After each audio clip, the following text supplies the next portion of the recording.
আজ আমি আপনাদের মাঝে নতুন একটা ভাজি বা সবজি বলতে পারেন, সবজি ভাজি নিয়ে আসলাম। খুব সহজ উপায়। আসলে শীতের দিনের সবজিটা খেতে খুব অসাধারণ লাগে। আর সবজিটা আমি খুব সহজ উপায় শুধুমাত্র পেঁয়াজ কাঁচামরিচের সাহায্যে রান্না করব। আপনারাও বাসায় করে খাইয়ে দেখতে পারেন। আমি এভাবেই রান্না করি, খুব মশলা কম দিয়ে খাওয়া হয়। তারপরে ওয়েট কমানো হচ্ছে না।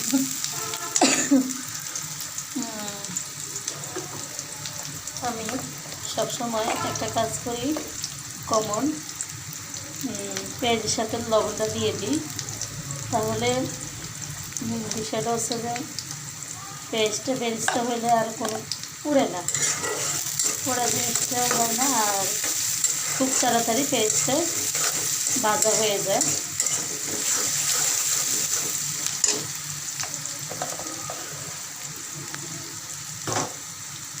একদম খুব সিম্পল এবং সহজ উপায়ে, কোনো রকম আদা রসুন মশলা ছাড়াই শুধু পেঁয়াজ দিয়ে এই সবজিটা করা হয়।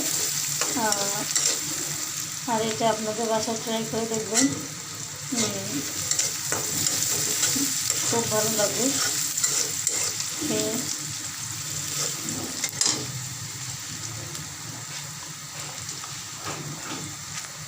এখন দিয়ে দিচ্ছি হাফ চামচ হলুদের গুঁড়ো,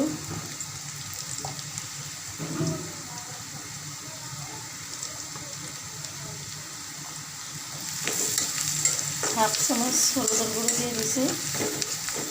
এখন আমি সবজিটা দিয়ে দেবো। শীতকালের সবজি তো খুব অসাধারণ লাগে, আপনারা খেয়ে দেখবেন। আপনারা রান্না করে ট্রাই করে দেখতে পারেন, খুব অসাধারণ ইয়ামি, খাইতে খুবই ভালো লাগে। আমার কাছে খুব ভালো লাগে বিশেষ করে। আপনারা বাসায় ট্রাই করে দেখবেন। এই সবজিটা খেতে খুব অসাধারণ লাগে, খুবই অসাধারণ। আমার সবচেয়ে প্রিয় একটা সবজি, এটা আপনাদের সাথে শেয়ার করলাম। আমার অনেক পছন্দ এই সবজিটা। যদিও আপনারা মনে করেন যে এই সবজিটা যদি বাসায় করে একবার ট্রাই করে দেখতে পারেন, খুব ভালো লাগবে।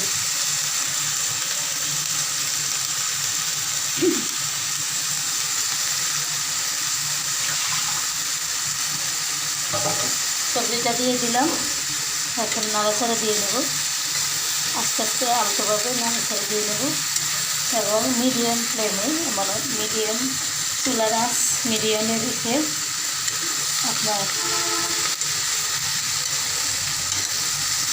ঢেকে দেব। কিছু নাড়াচাড়া করে কিছুক্ষণ চুলার আঁচ কমে হালকাভাবে, মানে মিডিয়ামে রাখবেন সবসময়, তাহলে সবজিটা ভালোভাবে সিদ্ধ হবে। আর সব সবজি সবসময় একটু ভালোভাবে সেদ্ধ করে নেবেন, কারণ বুঝে নিত ফরমালিন বাংলাদেশ, ফরমালিন দিয়ে খাওয়ার সব কিছু সবজি মাছ, সেজন্য সবসময় ভালোভাবে ধুয়ে এবং ভালোভাবে সেদ্ধ করে নিতে হবে, যেন খুব সুন্দর করে ভালোভাবে সেদ্ধ হয়। এখন আমি এটা ঢাকি দেবো। নাড়াচাড়া হয়ে গেছে, এখন ঢেকে দেবো।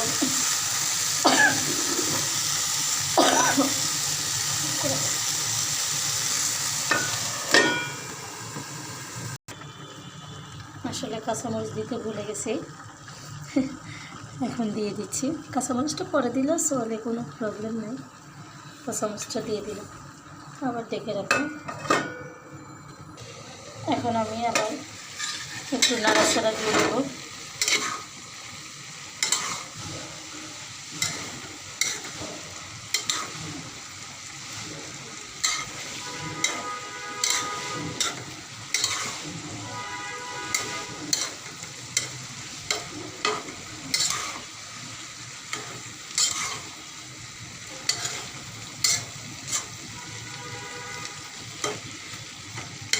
আবার একটু নাড়াচাড়া দিয়ে দিলাম।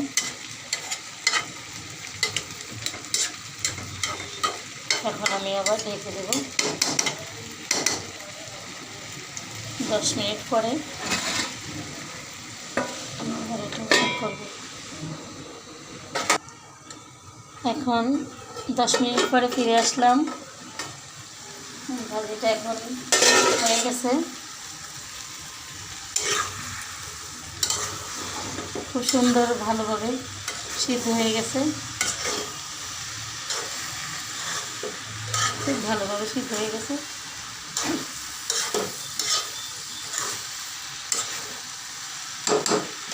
এখন আমি ধনিয়া পাতা দিয়ে দেব। ধনিয়া পাতাটা দিলে একটু ফ্লেভার আসে, ওতে তরকারির স্বাদ দ্বিগুণ হয়ে যায়। যদিও শীতকালের সবজিটা ধনিয়া পাতা দেয় ফেমাস বেশি, শীতকালের সবজিটা ধনিয়া পাতা দিলে সবচেয়ে বেশি ভালো লাগে। আজকের এই সবজিটা আপনারা নিজেরা রান্না করে খেয়ে দেখবেন, অবশ্যই ভালো লাগবে। পাঁচমিশালি সবজি। ঠিক আছে, আল্লাহ হাফেজ।